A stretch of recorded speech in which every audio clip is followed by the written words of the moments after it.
Okay, welcome back to the channel. My name is Seth, and I'm talking everything investments today. So the big question today is whether a mutual fund can consistently outperform the S&P 500 index.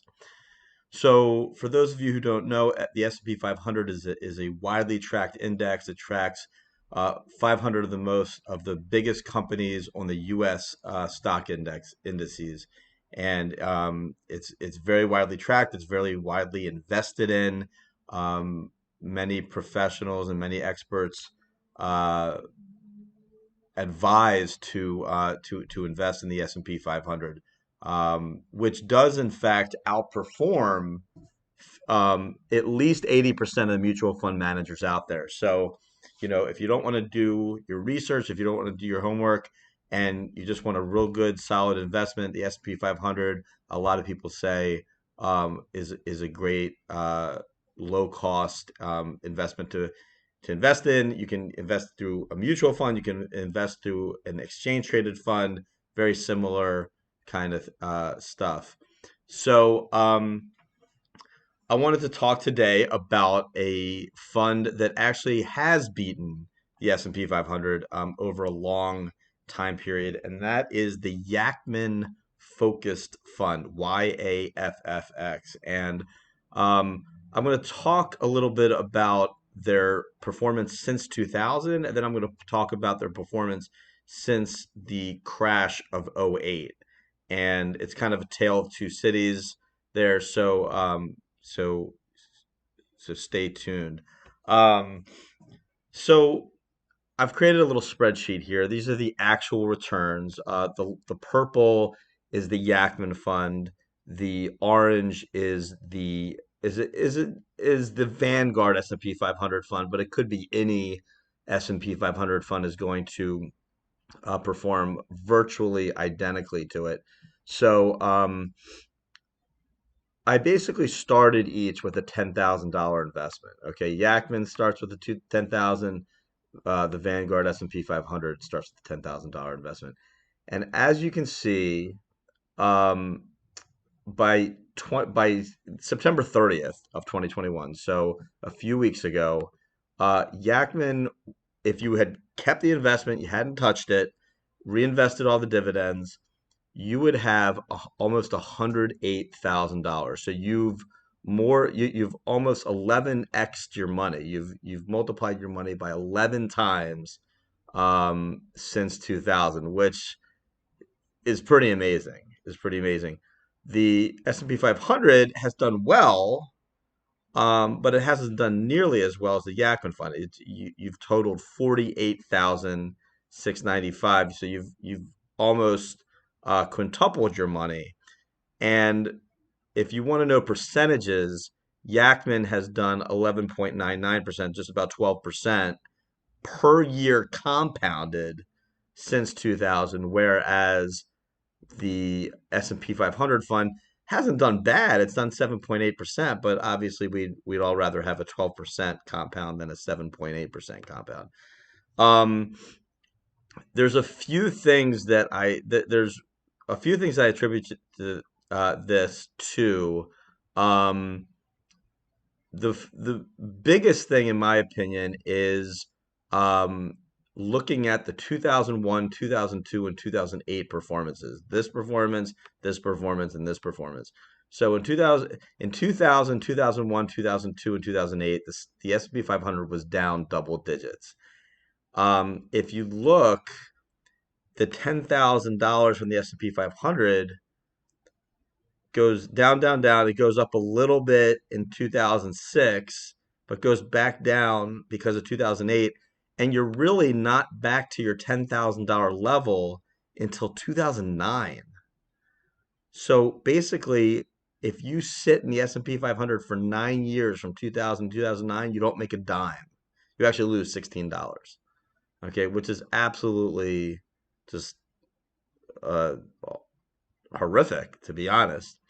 Whereas the Yacktman fund in 2001, not only did it not do negative, it didn't do negative 12%. It actually did positive 17%. So it outperformed the S&P 500 by 29%, which is obviously huge.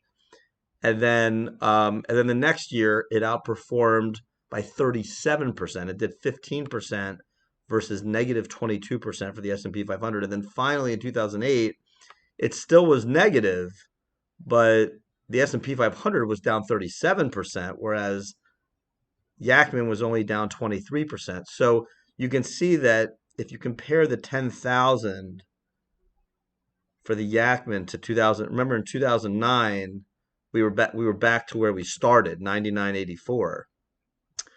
But with the Yachman, we're actually at 28,000, and even the worst year for 2008, we were down to we were at 17,000, which isn't great after 8 years, but you're still up 70% even after a terrible year.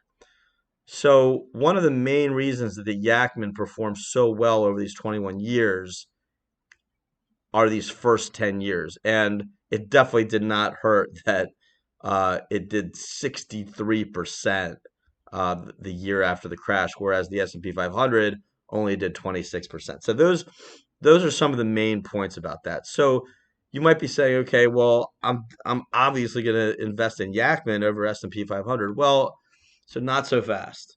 So, and by the way, I do want to put the caveat that although I used to be a financial advisor and I might be in the future, please don't consider this personal financial advice.